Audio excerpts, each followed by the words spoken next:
Okay, Mary Hannah, would you like to start with 15? Sure. And they came like towards the to Jesus. Mm-hmm. And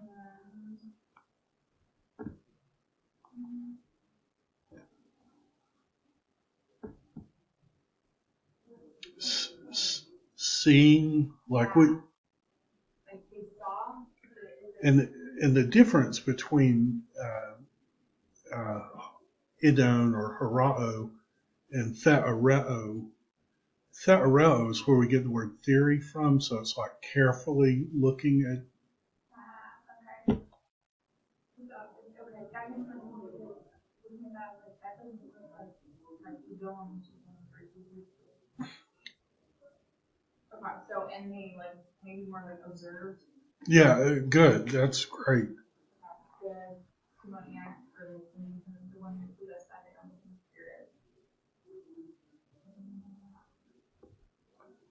So this is going to be the sitting word, and this is the clothing word, and this is like the wisdom word So sitting clothed and in his right mind. in his right mind. Um, And then this, you don't see this every day, but this is actually a perfect participle. okay. So like, is it listen or So it's from Echo. right? I think you have to translate it the one having had the demon. I mean, it's just in the perfect, but the context shows that he doesn't have the demon anymore. So I think in English you'd have to say something like having had. Okay. So the one having had the legion and um, They were, and we get phobia in English. right, like they were frightened. Yeah, terrified. Yeah, good. Audrey, would you like to do 16? And open, there's a being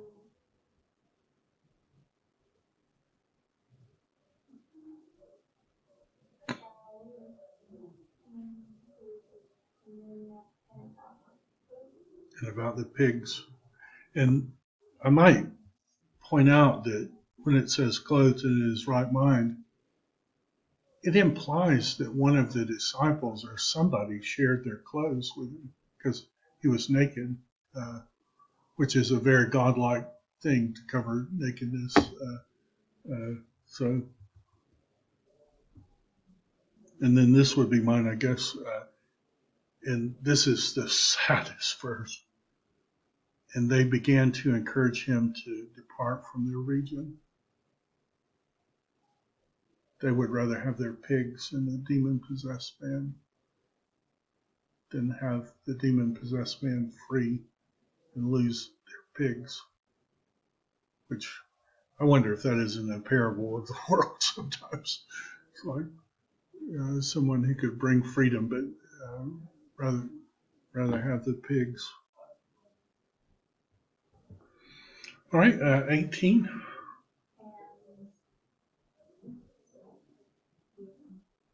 and bars were like and, got into the boat. and it's a genitive absolute, So like having gotten into the boat. and then put a comma.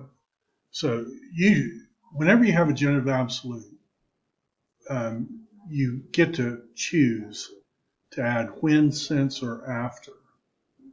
And then you make the genitive the subject, and you make the genitive participle the main verb. So when he got into the boat. And then you do comma to help yourself think, okay, I've got to start over grammatically now. Because that's what makes a genitive absolute, that it's not connected with the rest of the sentence. Yeah, that's probably one of the grammar complex Most people do. okay, so and when he had gotten into the boat, the demoniac was calling to him in order to like to be with him where he's not there with me. Right. He was begging. So these people are begging Jesus to leave. He's begging Jesus that he could go with him. He's the only person who does that in the gospel accounts. Uh, good. Audrey?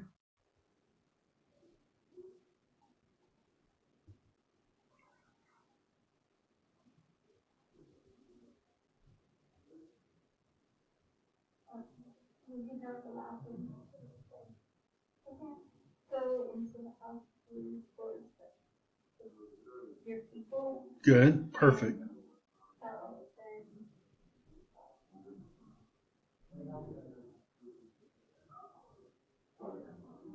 This is going to be how many things.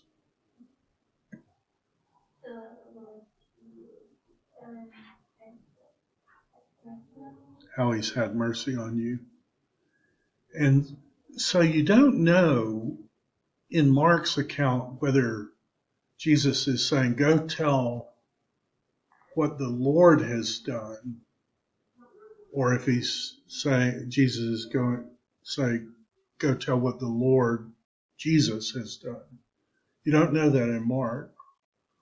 Luke, in Luke's version, actually makes it clear because Luke's version says, go tell how much God has done for you.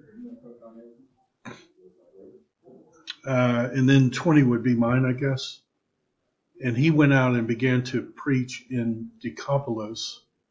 So Deca is 10 and Polis is city, so the 10 city region. However many things Jesus did for it. So I think Mark is telling us that the man realized that Jesus was the Lord. Luke spells it out. Jesus says, go tell what God has done. And then Luke says, so the man went out and told what Jesus had done. I think clearly in Luke, it's calling Jesus God. I think it's doing that here, but it's a little less clear because it's using Lord. And then it says, everybody was amazed. All right. Mary Hannah, 21. And how far are we reading today? Oh, okay. Okay. So, and having crossed over, and Jesus having crossed over in the boat. I think it's another genitive absolute. So, and when he had crossed over in the boat then. Good.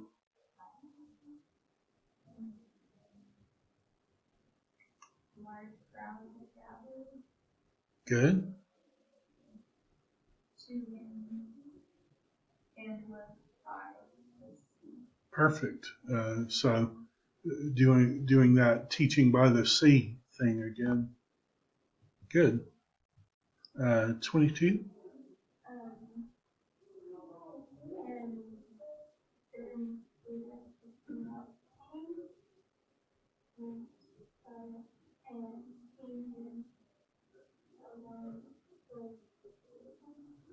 Good. So a couple of things about that. Eros. So these two little dots are called a diaeresis mark. And what a diaeresis mark is saying don't read it as a diphthong, read it as two separate letters. So they're saying pronounce it Eros. Most people in English say Jairus' daughter, but the Greek is making it three different syllables.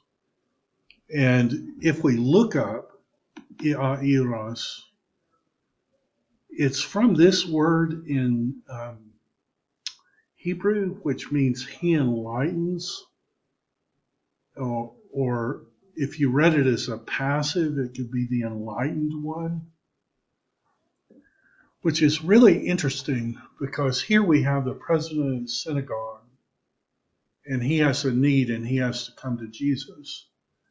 In contrast, and like he's at the top echelon of society. And there's an unnamed woman who's kind of the ultimate outsider, and both of them are having to come to the same place to find healing. I think that's what the story is telling us. Um,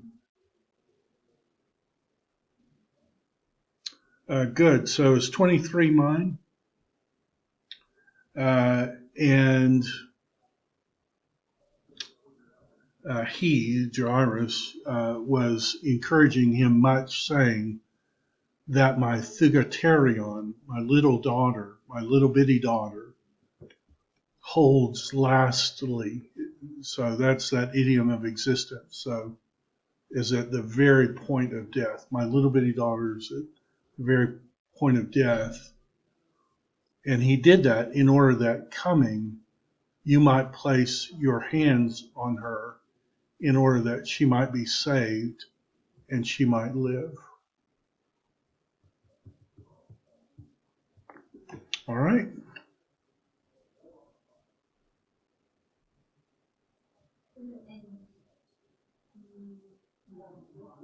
He went with him.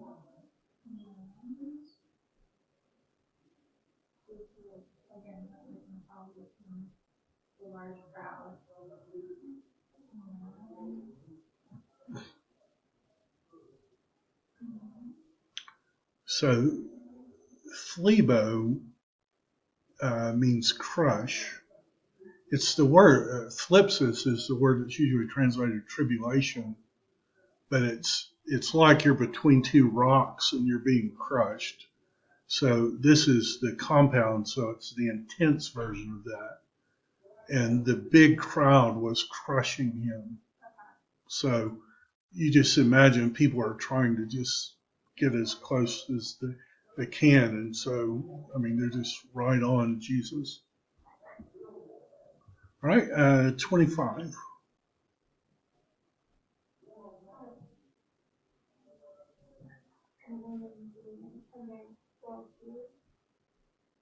Right, right. And so 12 years, we're going to find out the little girl is 12 years old. So the same amount of time that the little girl had lived with Jairus, this woman had been sick. Jairus and his daughter had this kind of ideal life until she got sick, and the woman had this miserable life. But when they both are in trouble, they're both having to come to the same place. Um, and of course, according to Old Testament law, this woman would have been perpetually unclean. She wasn't supposed to touch anybody, but she's violating that to get to Jesus. So 26 says, and having suffered much, so this is the woman, at the hands of many doctors, and having squandered her in all the things with her, having squandered her entire uh, life savings, and having been benefited nothing, but rather having gone into the worst, and then all that's a pre part to 27.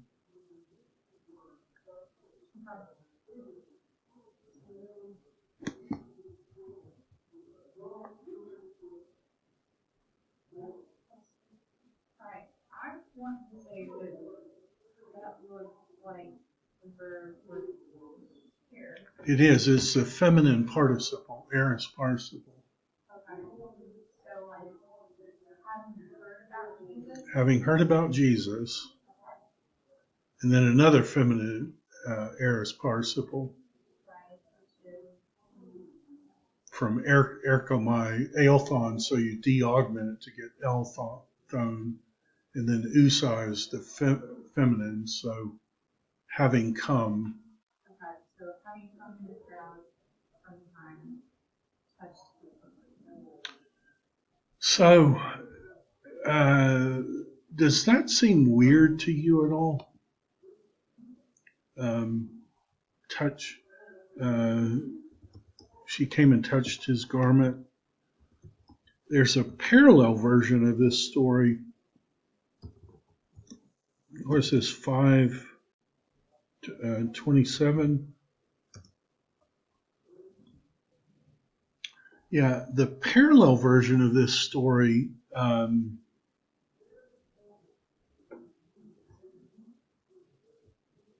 is in Matthew. And Matthew doesn't say fringe of the garment, says the craspedion of his garment.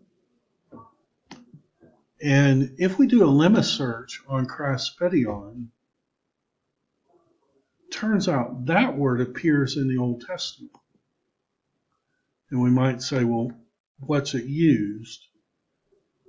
Speak to the sons of Israel, tell them that they will make for themselves craspedia on the corners of their garments throughout their generations, and that they shall put on the tassel on each corner a cord of blue, and it shall be, so that's what these craspedion are for.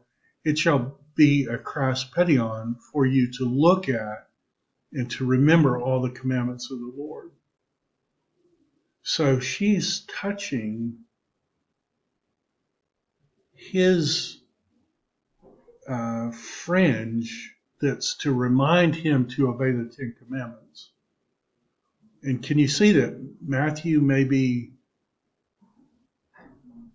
saying like she's touching his goodness or his like perfect life? She's like unworthy or unclean, and she's identifying with his perfection.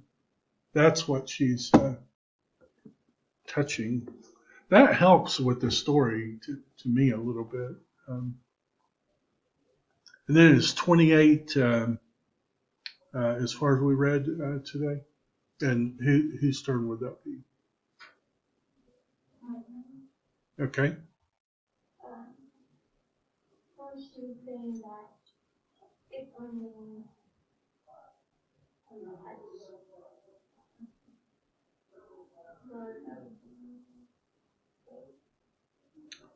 I would be saved, and we can do 29 and read it on Monday, but it says straightway the fountain of her blood was dried up. So this woman was in bad shape, and she had tried everything, but she touched Jesus, and the fountain of her blood was dried up, and she knew in her body that she was healed from the whip.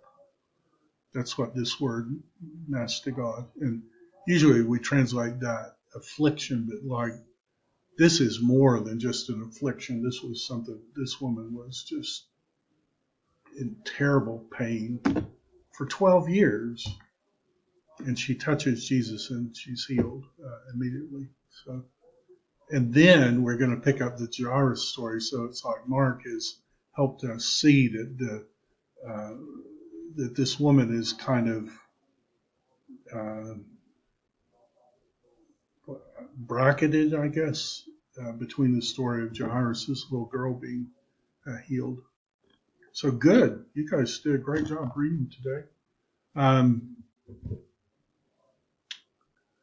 toying with the idea of just having us read from here on out because I think you'll learn more vocabulary if you pour yourself into reading. And we've basically memorized all the paradigms. We're just kind of getting the leftovers. I think I'll put the remaining chapters, the link, and maybe you can just look at them, but we won't have quizzes on them. We'll just do the reading, I think, from now on. So good.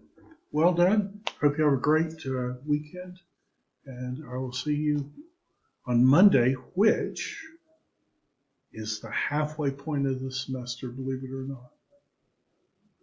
It's gone by too quickly, I think, but very good.